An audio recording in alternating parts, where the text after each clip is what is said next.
co-founder, executive chairman of VivoPower. Thanks for being with us. Glad to chat with you. So what's the role VivoPower is playing most recently in the corporate footprint here, corporate decarbonization? Great to connect, Nicole, and thanks for the time. So VivoPower we're a sustainable energy solutions company, and our core purpose is to help our customers move towards net zero carbon by providing turnkey decarbonization. And that encompasses three things. So one is electric vehicles, focused on B2B customers. Secondly is site electrification to encompass charging stations, microgrids, as well as battery reuse and recycling for the vehicles, as well as microgrids.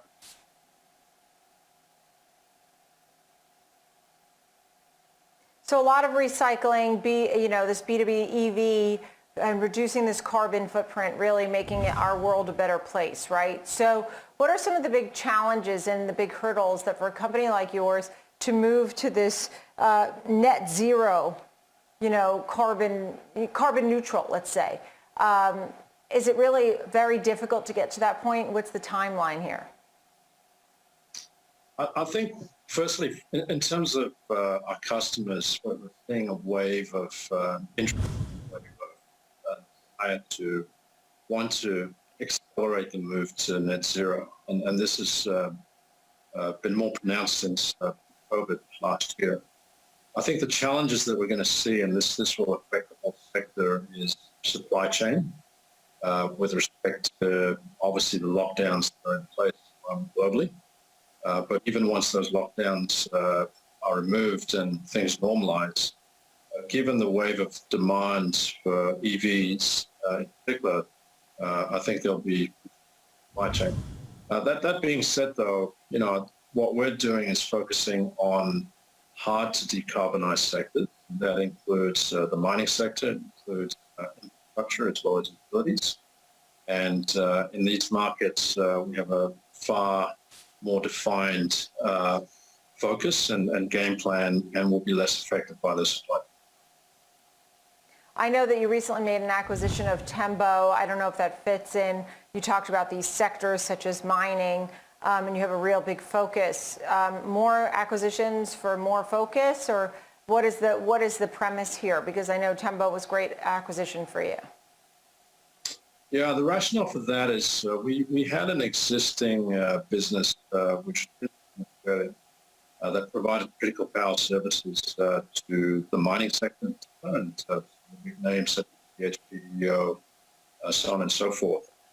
And through engagement with the customer base, we noticed an increase in interest in wanting to embrace EVs and basically electrify fleets in mines.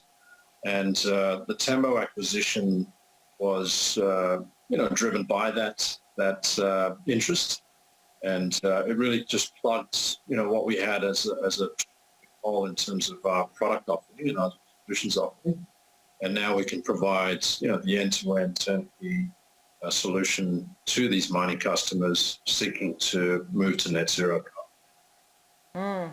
Tell me about VivoPower. VVPR is the ticker symbol, folks, and you mentioned electric vehicles too on your radar, so closely working with some of these types of companies. I mean, for example, we're going to be hearing from Tesla. There's so many, right? And there's NIO and GM and Ford each have their own EV departments. Tell me about what you're hoping to see in the world of EV that is somewhat realistic here in the somewhat near term, maybe in a year or two. Yeah, great question, Nicole.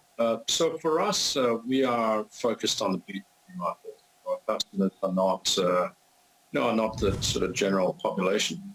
We're very much focused on fleet owners, and particularly owners of fleet in hard to decarbonize sectors. And the key differentiation for us is that it is already economic for our customers to move towards, to embrace electric vehicles.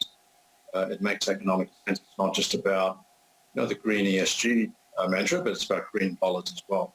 So I expect over the next 12 months for us, we will see increasing orders and appetite to want to embrace this.